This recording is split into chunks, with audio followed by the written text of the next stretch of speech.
Attention passengers, we've now reached our destination. Welcome to the Travel Podyssey, a travel podcast based on lesser-known destinations. I am your host, Jake Twargoski, and on this show, we will give an overview of the destination and discuss our reactions to them.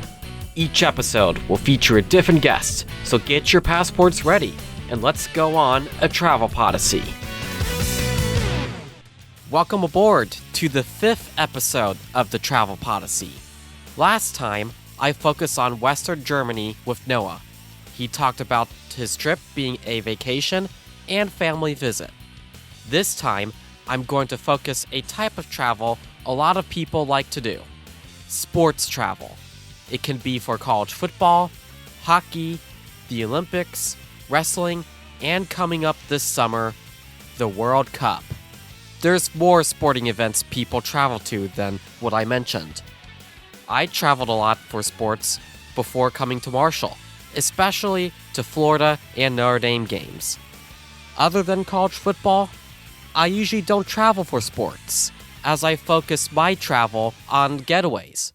And college football travel for me is very rare in recent years because it is during the fall semester, so I can only go to Marshall games. However, I do know one person who travels for sports a lot.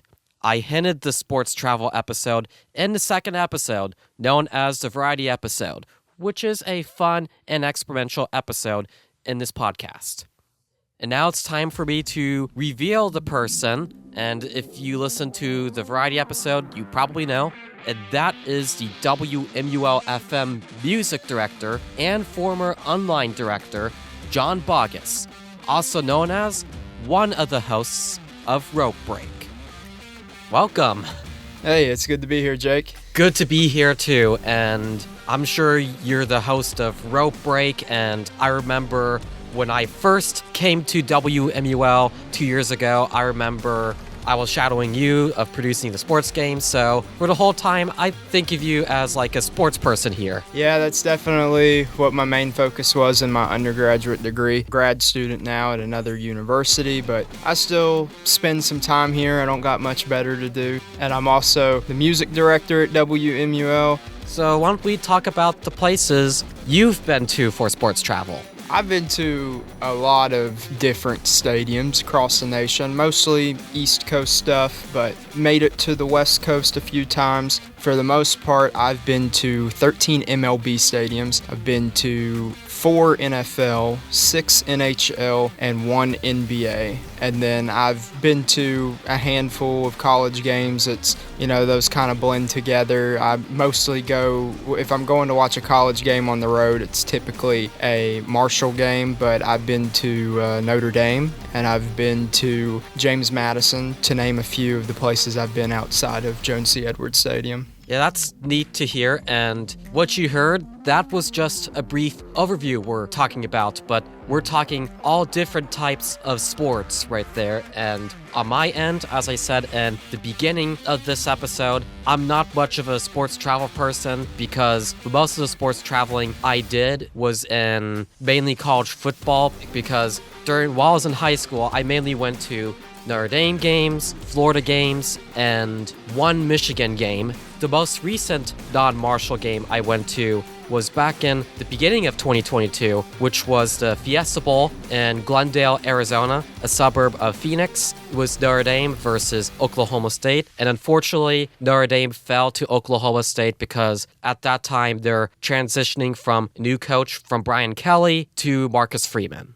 I've only been to one college football game that I know of that didn't involve Marshall. There may be one or two others, but off the top of my head, the only one was I went to the Music City Bowl about 2 years ago, I think. It was Auburn versus Maryland. I went with former news director at WMUL, Luke Hamilton. We had a good time. I went with him and some of his friends are Auburn fans, so we decided to go. I didn't have anything better to do, but it was freezing. It was so cold, it was hard to have a good time. We got hot chocolate and everything. Admittedly, I should have brought a pair of gloves. That was on me. me. But I think we left after the first half, not because it was a bad game. I think Auburn was losing, so I think the people we were with who were Auburn fans didn't really care to go because it was just Maryland was on top of that game. But, I mean, it was a really cool experience because that bowl game was played in an NFL stadium. They play in the Tennessee Titans Stadium, and I did end up going back at a much warmer time to watch my favorite NFL team, the Minnesota Vikings, play the Tennessee Titans there. So I've gotten to visit Nissan Stadium in Nashville a few times. I really enjoy Nashville. It's not really too niche of a place. I didn't go anywhere crazy. You know, I went to the stadium. That's a big draw. And then I went to the Hard Rock Cafe. I'm sure that's a big draw as well. And then, I mean,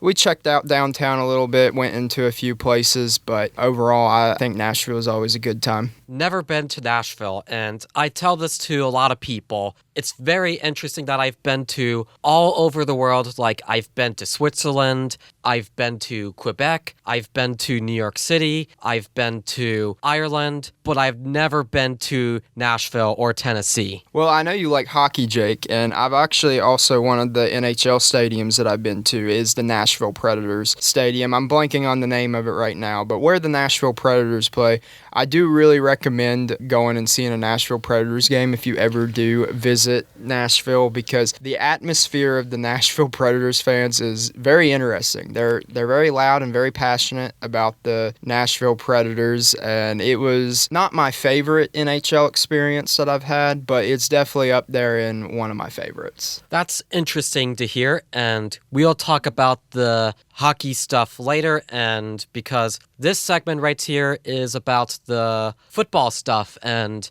going back to the Music City Bowl, I'll be like you because I am from Florida, and I've only been to 2 bowl games, which is the Orange Bowl in Miami in 2019 with Florida and Virginia, and as I mentioned earlier, the Fiesta Bowl in Glendale, Arizona. Phoenix and Miami are much warmer than Nashville. I've been to those places in months where it would be considered cold in West Virginia, and then you go down there any time of year and it's pretty warm. It's very interesting to see how the weather can change just like that, just because you're in a different state. But I've been to 2 other college bowl games. The other 2 were Marshall games. I traveled to go to the Myrtle Beach Bowl when Marshall defeated UConn to win that. I remember that game. Yeah, I think it was about 3 years ago. That was a fun experience. I'd been to Myrtle Beach plenty of times, but I'd never been to Coastal Carolina's football stadium. That's where they held the game. And, I mean, it was a great experience. It was my first Marshall Bowl game, and Marshall pulled out a victory. And I was always a big fan of Rasheen Ali, and Rasheen Ali had a very good game that day. The second bowl game that I went to for Marshall was I actually traveled to Dallas for the Scooters Coffee Frisco Bowl, and that trip overall is probably one of the best sports trips that I've ever been on. Marshall ended up losing to UTSA in that bowl game, but it was still a cool experience nonetheless. It was in a soccer stadium. That's interesting. Yeah, it was cool to see how they were able to transform the soccer stadium into a football stadium. There really wasn't a bad seat. We had pretty decent seats near the 50-yard line, and I discovered that day that I really like Scooters Coffee, and I wish Scooters Coffee was in West Virginia, but it's not. It's like nowhere near here. It's kind of a down south thing around Texas. But that Dallas trip was very fun. Luke Hamilton also went with me on that one, in addition to a former sports staff member, Jonathan Edwards. He went to Frisco with us as well, and I don't know, it was just an overall very good trip. We ate at all the fast food burger places that you can't eat in West Virginia. So we got Freddy's, we got Whataburger, and we got In-N-Out. I got In-N-Out in Las Vegas. You know, In-N-Out's kind of a California thing,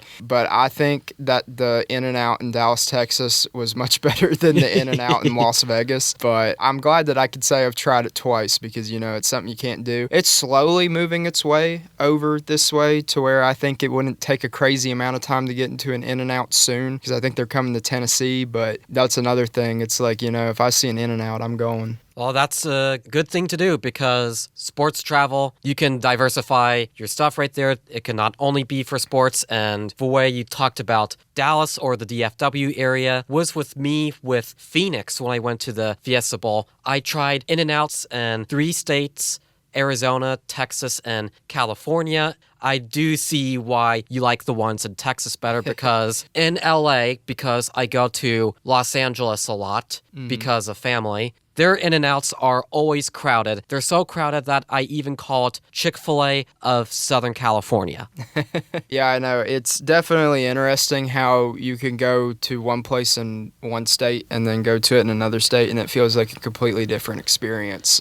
Because like, you just think the In-N-Out, and I mean, it's roughly the same everywhere, but I don't know, maybe I just wasn't that into it. The first time, Las Vegas was my first time trying it, and then made it to Dallas and got a second go at it. So I don't know, maybe I was just better in my selection the second time. But nonetheless, I really enjoyed it when I was in Dallas because I was like, I think I'm going to like Whataburger and Freddy's better. And then I think In-N-Out was probably my favorite burger I ate that weekend. Before we move on and talk about the soccer stadium, did you try their animal fries? I did not try the animal fries. I was a little too scared of that. I've gotten better at like eating foods with a lot of stuff on it like that. So I think maybe the next time I make it to an In-N-Out, I think I'm going to finally try the animal fries. But no, the first time around, I wasn't too interested. That's the only thing I like from In-N-Out, the animal fries. And it's pretty good because I'm not a burger person. And the first time I tried it was in Austin, Texas. And now,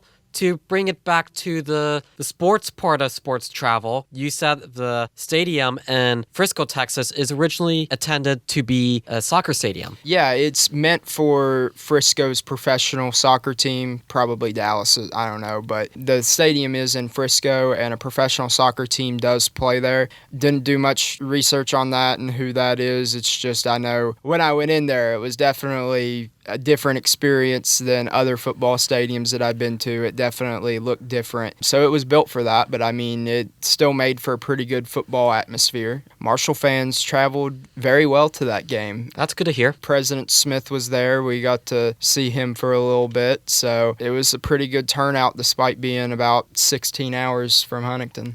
Definitely understand that because Florida cities are pretty far from Texas. And the reason I brought up soccer because this summer is the FIFA World Cup, and it's taking place right here in the States, along with our neighboring countries, Canada and Mexico.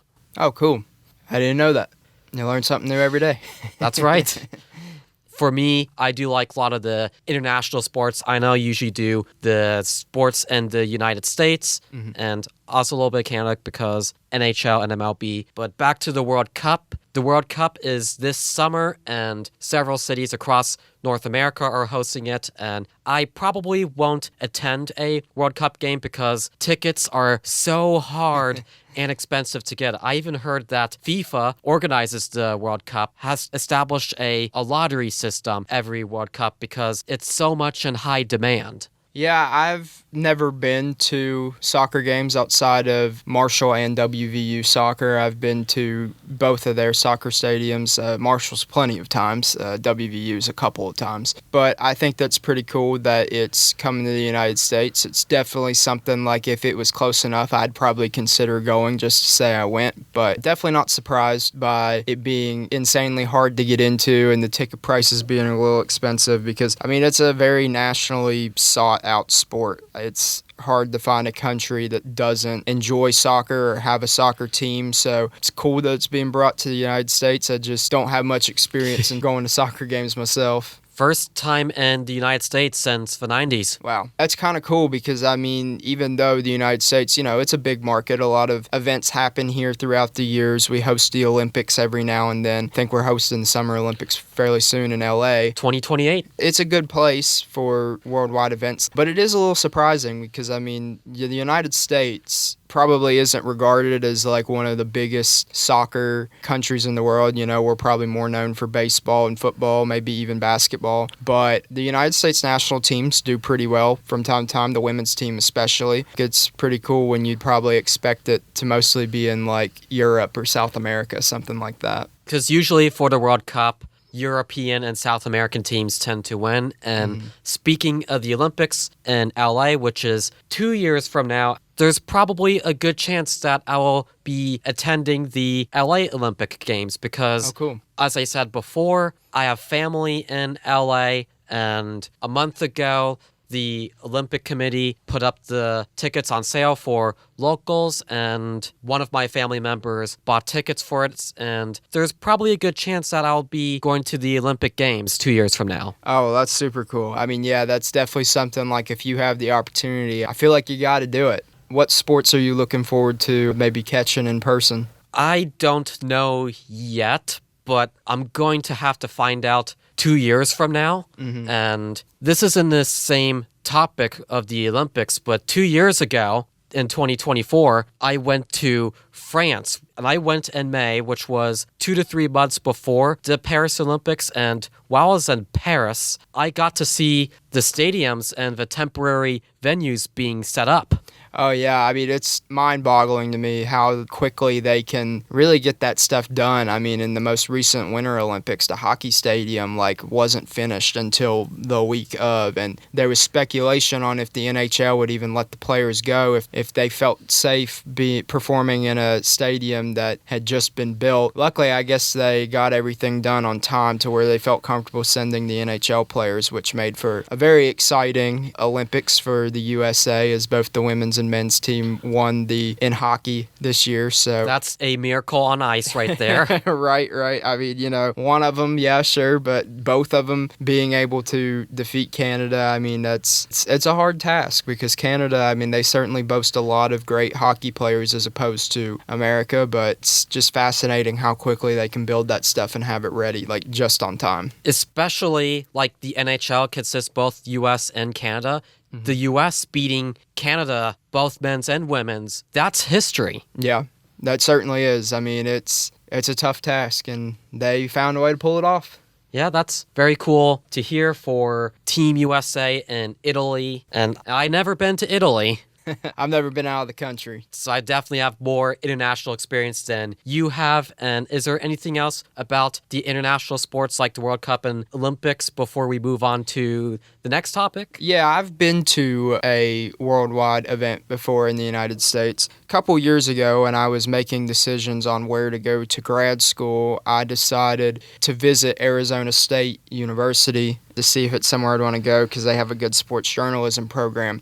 And while I was visiting in Arizona, I realized that the World Baseball Classic was a thing. I didn't know what it was, and I was telling my mom, I was like, hey, Mom, did you know that they're doing this World Baseball Classic and the United States is facing Canada in baseball tonight? And she was like, no, where's that at? And then I clicked on it, and it said Phoenix, Arizona, as we are actively in Arizona. And I was like, Mom, you're not going to believe this. It is here. So, of course, we bought tickets, and we went, and USA dominated Canada in that game. It was like a 10-plus run victory. They may have even ended it after 7 innings. I can't remember. But it was a very cool experience getting to see the World Baseball Classic in Arizona. They moved it from Arizona to Houston this year, and we had always talked about going, but we didn't end up going this year. But I really enjoyed that. It was cool getting to see so many great MLB players playing for one team, and especially in a trip that was so accidental but worked out so well. That's great to hear because for me, my trip from my home in Florida all the way to Phoenix, that trip was made in short notice. And that trip almost got canceled, by the way, because my flight from Sarasota to Charlotte got delayed. And then also I had a second layover in Austin, Texas, so I could get from Austin to Phoenix because I booked it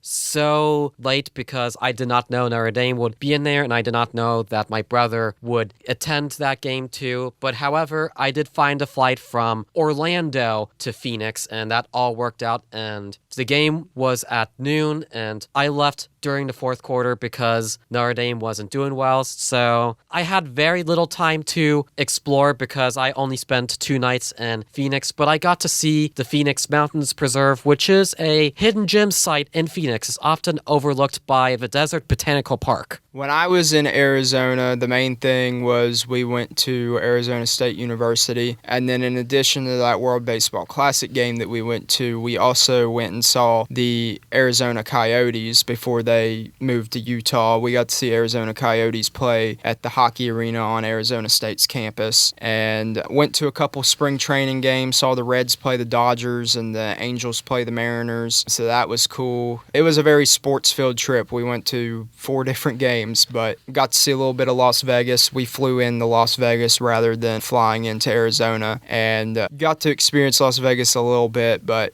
unfortunately, there was just a lot of moments in the car on that trip as we were going from game to game. Vegas and Phoenix are far apart from each other. Yeah, it was a little bit of a drive, but the sights that I got to see on the drive from Vegas to Phoenix was phenomenal. I mean, it feels like you're in a completely different country when you're over there, because the desert, I mean, just the views from there, it was just kind of unreal. Never seeing anything like that in my life, and then just being in a car for 3 hours and that's all I saw. Like, I was just fascinated. I was looking out the window the entire time. Yeah, out west is very scenic right there, and hopefully someday I would have a whole Travel Podyssey episode on road trips, and never know, might have Emma, who was a guest for a variety episode. Maybe someday I might do a road trip episode. And now this brings up to the next topic. I know we talked a little bit about baseball, which is this section I don't know much about because I never been to a Major League Baseball game, but I did go to 2 spring training games because I grew up in Florida, so spring training was a good part of my childhood.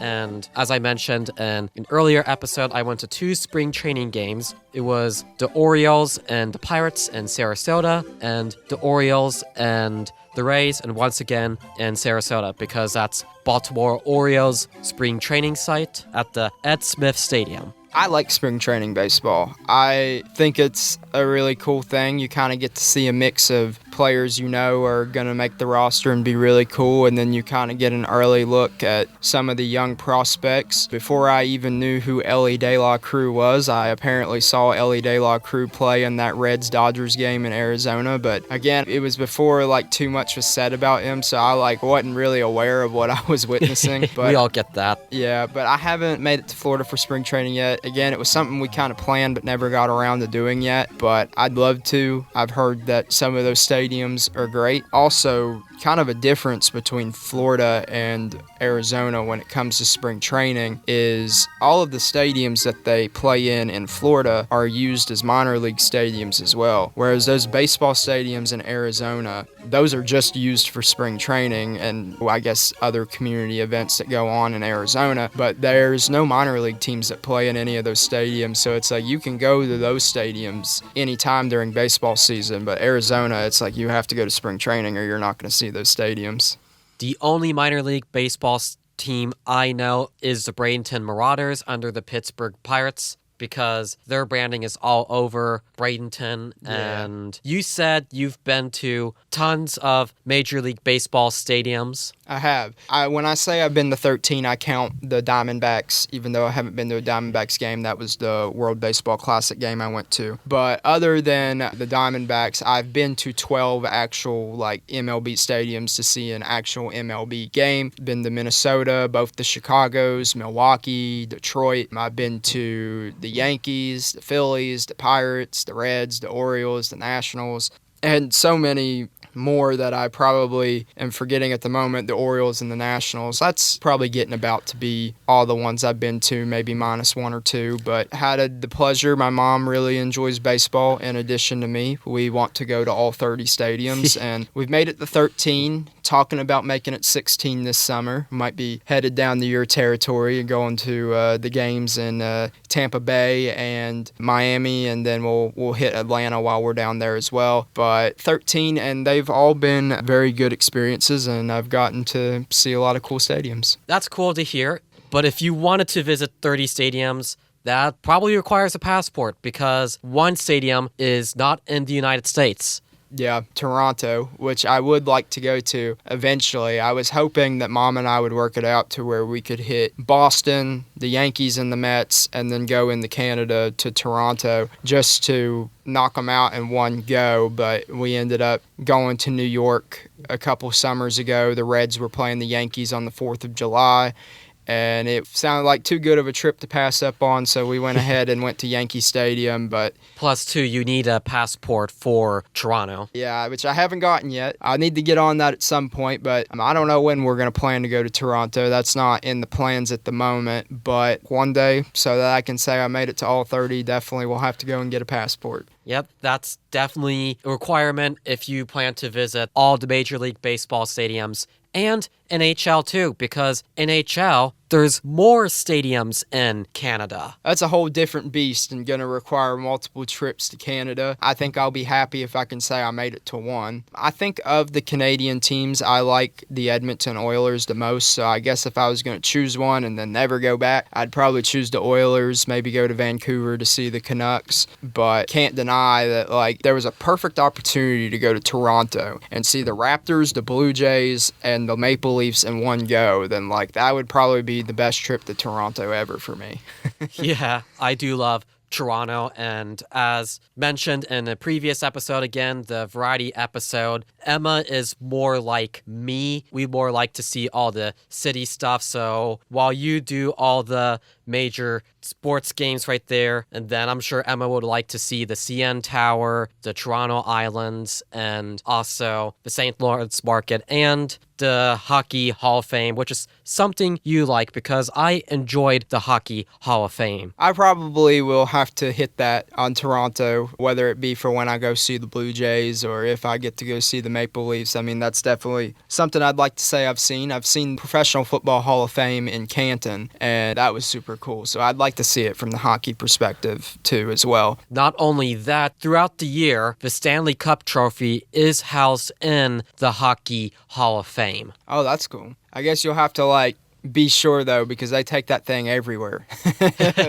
Like I think they've taken it to the Masters and golf tournaments before and stuff like that. There are definitely occasions where it's a spectacle and it travels. So I guess that's something I'll need to like make sure. Is the Stanley Cup in the Hall of Fame on the day I go? It was there when I went to Toronto and to that museum, and I remember when the Stanley Cup trophy was in Sonny's Barbecue in Clearwater, Florida at one time. Oh really? That's super cool. Was it after the Lightning or Panthers? I think it was after the Stanley Cup. I don't remember. While we're into the hockey segment of the show, have you been to any hockey games in the United States as you spent your whole life in the United States? Yeah, I've been to 6, and I've already touched on the Coyotes and Predators, but in addition to those two teams, I've went to the Dallas Stars. When I went on that Dallas trip, we went and saw Stars, and then I've seen the Blue Jackets just because that's close. I've also seen the Penguins since that's close, and then the first hockey game I ever went to and how I became a fan of the New York Rangers was I went on a high school trip to New York City. It was my first time in New York City. My high school took me, and one of the activities was to go to a Rangers game, and I wasn't really into hockey, never really paid much mind to it, said I was a Columbus Blue Jackets fan just because that was what was closest to me, but never watched a game of hockey, didn't think I ever would. That's with me and the Tampa Bay Lightning. Yeah, and then I finally went to one, and I was like, wow, this sport is really kind of underrated, and I think more people should be a fan of it. So I really got into it, started following the Rangers since that was the first NHL game I went to, and the Rangers had some really fun seasons. I had a lot of fun watching. It wasn't too fun this year or last year. Really wasn't fun this year. So admittedly, my knowledge in hockey this year is very slim. Rooting for the Stars, though, it seems like at some point in the year I always end up switching to the Stars because the Rangers get eliminated or don't go, and then the Stars can't ever make it to the Stanley Cup Championship. They always lose in the game before. But this year I'm hoping is the year of the Stars since I can't root for the Rangers, but would say probably one of my favorite experiences in hockey isn't actually when I went to Madison Square Garden and saw the Rangers. I mean, that was very cool. It's a very historic stadium, but the Dallas Stars, they bring a lot of energy to their hockey games just like the Nashville Predators do. And their media team, production team, like the people that are kind of in control of like what you see during the game is spectacular, phenomenal. They do a very good job there. As someone that wasn't a fan of the Dallas Stars or the Seattle Kraken, I had a very good time at that game. It's also where the Mavericks play, but I didn't get to see the Mavericks. But yeah, I mean, it's just I really enjoyed that game. That's great to hear about expanding your horizons, all because of a high school field trip, and that's a life-changing story right there. Yeah, because, I mean, again, I would have never been into hockey. I'm not really into the NBA. I keep up with it. I have a favorite team. I was really into it last year because the Pacers were good. That's who I root for. But like the Rangers, the Pacers were one of the worst teams in the NBA this year. So there wasn't much for me to follow.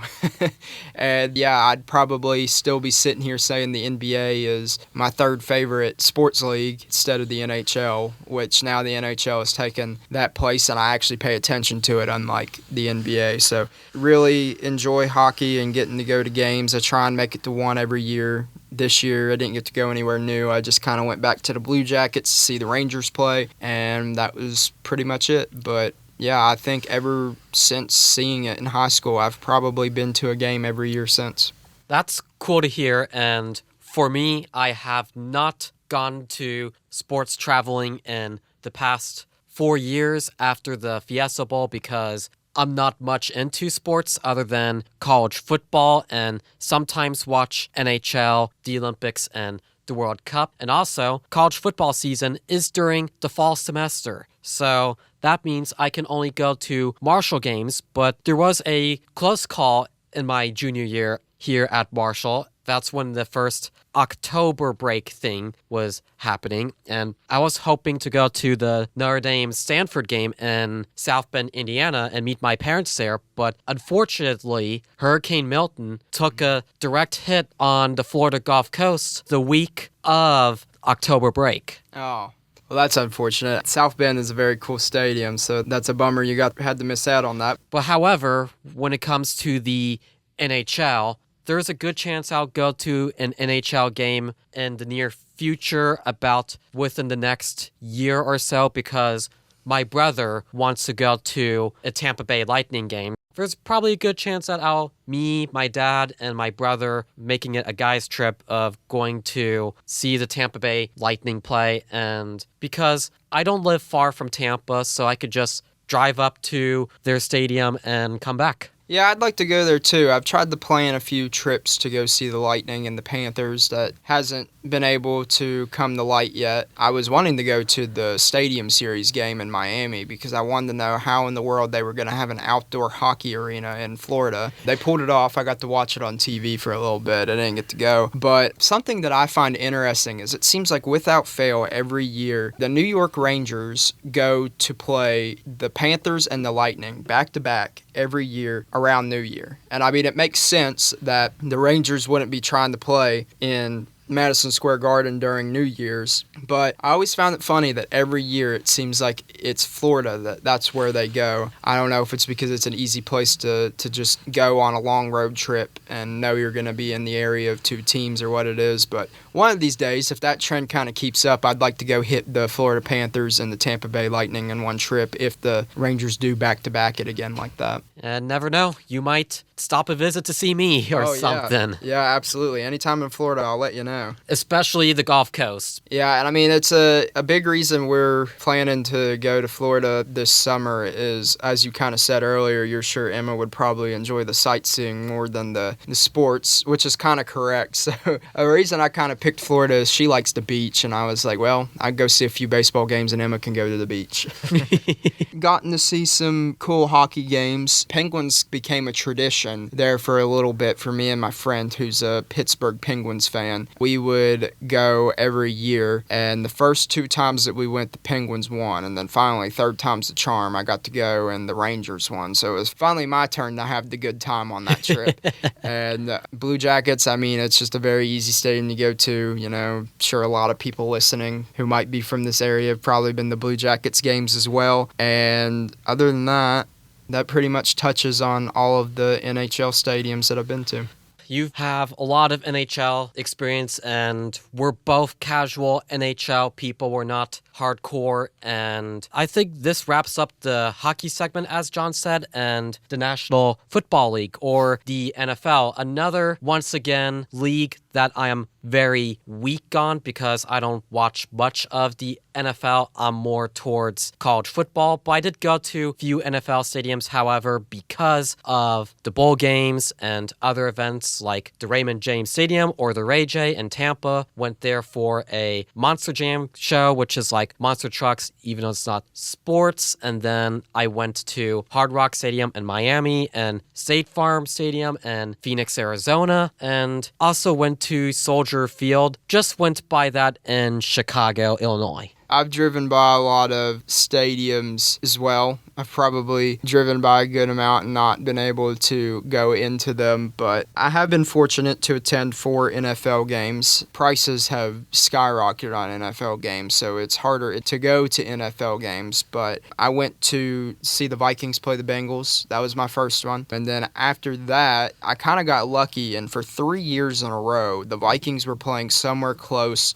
near my birthday. And they played in Washington, D.C. on my 21st birthday, and then they played in Atlanta like the day after my 22nd birthday, and then they played in Tennessee like a week after my 23rd birthday. So for 3 years in a row, my birthday present was going to see the Vikings, which was pretty cool to get to go to all those places. Mercedes-Benz Stadium in Atlanta is a phenomenal football stadium. I remember seeing that stadium. One of my favorite stadiums because how unique it is. It's the only stadium that I've been to that would be regarded as like probably one of the top NFL stadiums. The other ones I've been to, the Titans, the Bengals, and especially the Commanders. Those stadiums are kind of regarded as like some of the worst stadiums in the NFL. The Titans are getting a new stadium. I think the Commanders are moving. And the Bengals, I mean, there's nothing wrong with it. I just don't think it's anyone's like favorite by any means. I remember seeing it from Covington, Kentucky, and driving through Cincinnati. Nothing special. Yeah, but I mean, I definitely would rank it above where I saw the Commanders and where I saw the Titans, but won't be for long because the Titans, that stadium, from what I've seen, it's going to be pretty cool. And Emma's a Texans fan, and the Texans and the Titans play each other every year because they're division rivals. So definitely whenever one day when the Texans are playing a game in that new Tennessee stadium, I definitely think I'm going to want to use that as an excuse to go back and see the new stadium. Especially in a city that I have never been to, even though I've been to all other places in the world. Another stadium that I've been to, I'm forgetting about this one. If we're counting stadiums that I've like walked around them but not seen a game, I've also been to the Dallas Cowboys stadium as well. I took a tour of it while we were in Dallas. There are a lot of cool things on that Dallas trip, I guess. Got to walk around AT&T Stadium, and it was super cool. Got to go on the field, stand at the Star, all that. So I highly recommend if you're ever in a city and you can't attend the game that you check out the stadium tour because that was a good time. That's very interesting because the AT&T Stadium and the DFW, that's not only for NHL, it's also for the Cotton Bowl too, and I'm showing something very similar. It's out in LA. I remember I got to see the entrance of the Rose Bowl Stadium in Pasadena, California, right outside of LA. Haven't made it to California yet. I've been very close to California, so haven't gotten to see that yet, but definitely something I would like to see one day. California has tons of sports, and the entrance of the Rose Bowl stadiums, they have all the Big Ten teams in their records at the entrance, which was very cool because you're on the left coast and you see teams from the Midwest.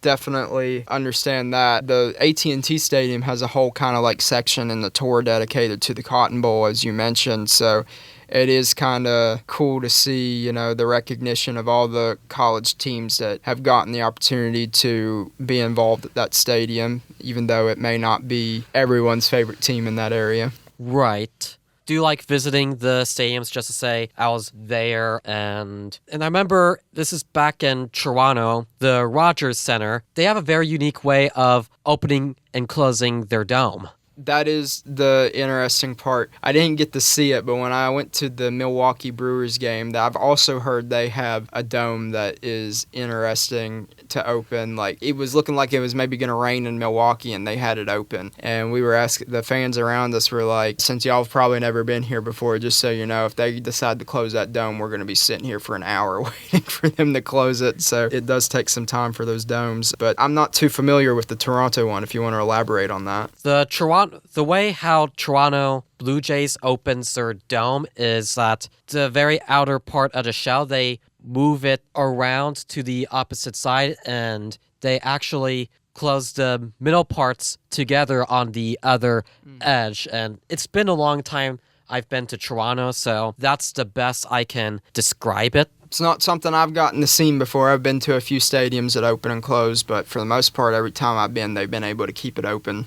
Yeah, they usually do that on a nice day. When I went to Toronto, they had some nice days, so they just let it open. Even Mercedes-Benz Stadium, even though it's mostly an indoor stadium, they have like a place where they can open it at the top. And I got to see Mercedes-Benz Stadium open as well. That's neat. And is there anything else about football you want to talk about? I know I said that I'm hoping one day the Texans will play the Titans in that new stadium, but also next season the Texans are playing in Cleveland and Cincinnati, I believe. It might be Cleveland and Pittsburgh. And the Vikings this season were supposed to play in Cleveland and Pittsburgh, but they decided to move those games. The Pittsburgh game was in Dublin, and the Cleveland game was in England. And I was like, you got to be kidding me. Both of them? I just wanted to go to one of them, and they moved both of them overseas. So I'm hoping to get another crack at that this year, maybe visiting Pittsburgh or Cleveland when Emma's team is in town. Well, you're talking to someone who loves Europe. I mean, it was super cool. The Vikings, they tend to go to Europe every year, which is interesting that they're kind of becoming a team that does that, because before that, it was only the Jaguars that played in Europe every year. But even though there's no direct affiliate that I know of, the Vikings, they keep going back. I won't be surprised if they go back this year. I think they have a good fan base over in England, and I think that's maybe why they like to do it. Every late August, college football does the same thing in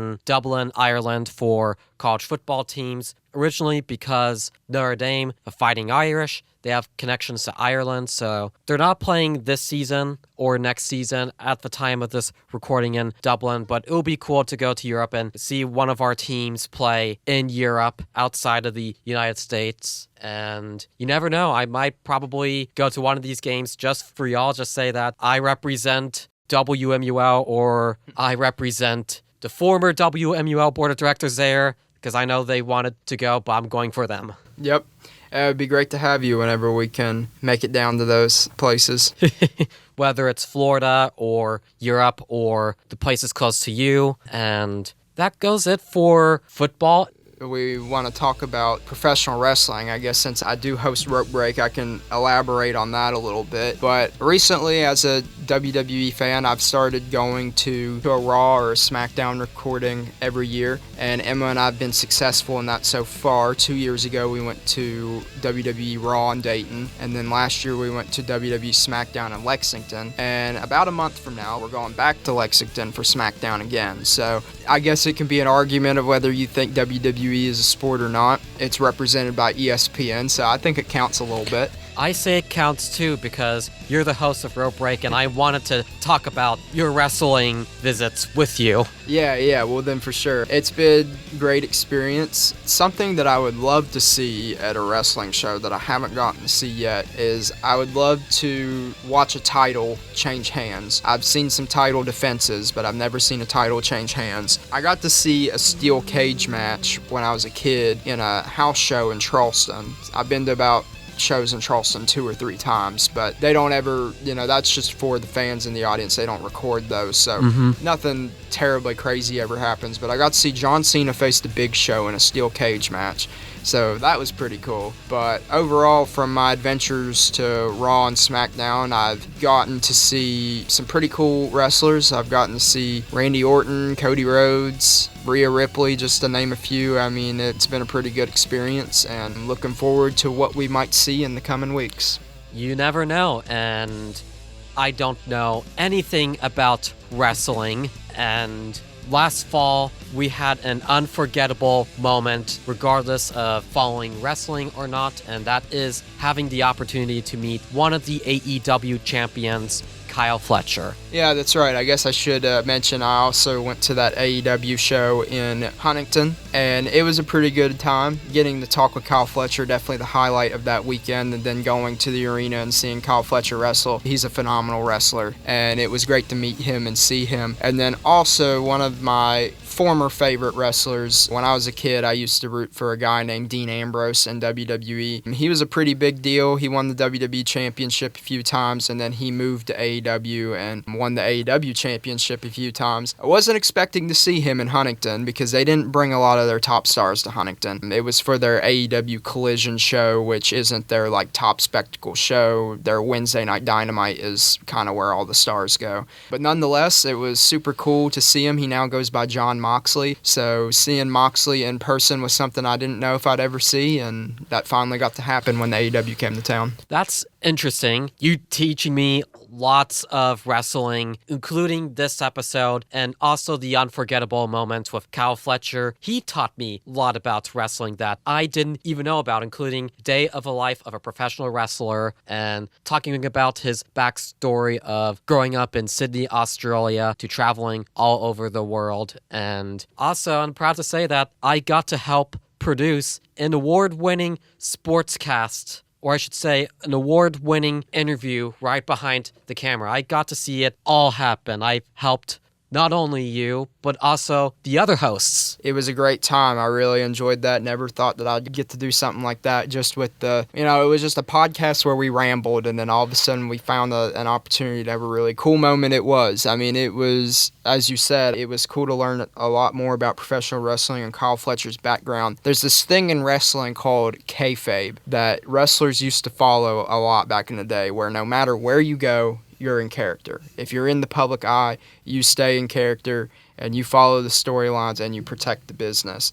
That has kind of went away in today's age, so I didn't really know what to expect with the Kyle Fletcher interview. I didn't know if I was going to get him as a human being or if I was going to get his character, and I was really surprised at the amount of just his personal life and his experience that he was allowed to share in that interview, and we even got a few moments of his character as well. So, it was cool to kind of get the best of both worlds, because, I don't know how I would have interviewed him if, it had to be, fully in character. Yeah, plus two, we got to learn his favorite Pokemon. Yep, which is Rayquaza, the mascot of Pokemon Emerald. I remember playing that game as a kid on the Game Boy Advance. It's a good pick. I like Gengar, but Rayquaza is definitely pretty cool. It's advising time. This is where the hosts and guests gives you tips and tricks on this episode's featured destination. Alrighty, so what advice do you like to give for anyone who's planning to go to sports game or doing a sports type of related travel? Well, the advice I would give is study the schedules and figure out a way where you can do multiple things in one go. That has helped me a lot, where I just kind of have looked over the schedules and perfectly planned out a trip.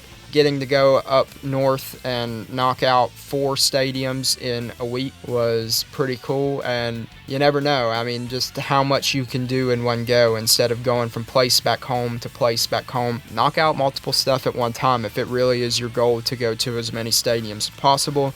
Be cautious. These games can be kind of crowded, so obviously be respectful and mindful of the crowds around you and learn to navigate yourself through them. I've gotten pretty good at that in some stadiums that have been rather packed, so just be aware that you're not going to be alone. There's going to be all kinds of people there that you have to share the space with. And finally, I guess I would say that I recommend doing your research on the food at the stadiums, because that is another part that I really like about traveling, is getting to try the stadium's unique food. So I always try and do a look of what they got, so I know what to target and what section I got to go to. You don't have to just go to a baseball game and eat a hot dog. You can eat something pretty cool and make the experience 10 times better. Those are great pieces of advice, John, and not only all this too, and there's also regional fast food chains, some local restaurants, and one last question I'll ask. Do you have a specific sports place or anything in mind you like to go to in the near future? I really want to make it to Minnesota Vikings football stadium. I've made it to all my other favorite teams except the Pacers, but Pacers is kind of last on the list. I'll make it there someday. But right now, my main focus is I would really love to go to Minnesota, to US Bank Stadium, and see the Vikings play. Don't know when that's going to happen, but the day I go and do it, I hope it's against our biggest rival, the Green Bay Packers, and I hope the Vikings win. Those are great stuff to hear because you're definitely going to the Southeast, Florida and Georgia, and then the other team you've been going to. And now we're getting into this time of show that if you enjoyed this podcast and if you want to hear it again, you can hear it on WMUL's SoundCloud and Spotify. And there's also other shows like Rocking the Herd, Rolling with the Oldies, and award-winning news and sports. And John, I know you've hosted some stuff on WMUL, and can you tell me where you can be found on our station? For the time being, for at least probably another episode or two, you can catch Rope Break, our professional wrestling podcast with Emma, Landon, Devin, and I every Tuesday from 4 to 5 p.m. And then Classroom Concerts is another big program that I do. Those kind of sporadically air on WMUL and are posted to YouTube as they become available. We try and post them on Wednesdays from 4 to 5 when we have new ones. But all of our old episodes of Classroom Concerts and anything coming in the future will be posted to the WMUL YouTube. All right, John, so thank you for being part of this. We had a lot of fun talking about sports travel on my end and your end, and we talked many types of sports. We talked about football, hockey, baseball, and the Olympics and wrestling. The next episode, what's it going to be? You're going to have to find out next on the Travel Podyssey.